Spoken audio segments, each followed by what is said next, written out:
as you can, quick as you can. Y'all like help.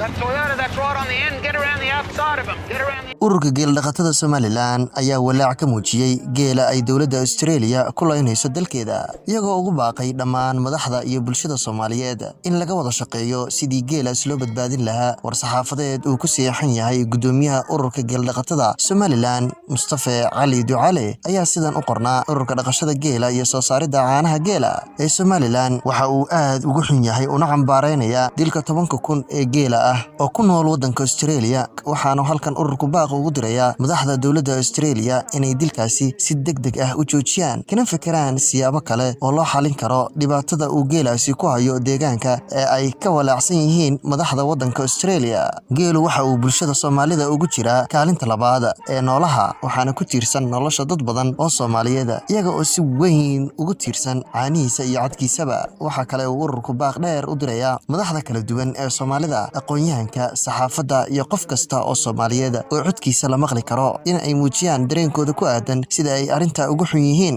ururku waxa uu aaminsan yahay in geelaasi asal ahaan uu ka soo jeedo dhulka Soomaalida oo ah kan uu ku dhaqan yahay geela adduunka ugu badani sida awgeed ay tahay in geelaasi dawladda Australia ku soo celiso dhulka Soomaalida si uu u helo daryeel iyo si bulshada Soomaalidu ay ugu faa'iideysato madaxda Soomaalida iyagoo cod mid ah ku hadlaya waa in ay ka howlgalaan sidii geela loogu soo celin lahaa dhulkiisii markii horeba laga qaaday ugu dambeyn ururku waxa uu soo jeedinayaa in Soomaalida ku dhaqan dalka Australia ay ka howlgalaan sidii ay maamulka dalkaas u gaarsiin lahaayeen dareenkan iyo sidii loogu fikiri lahaa keenista xal kale oo laga kaaftoomo dilka geela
Dambe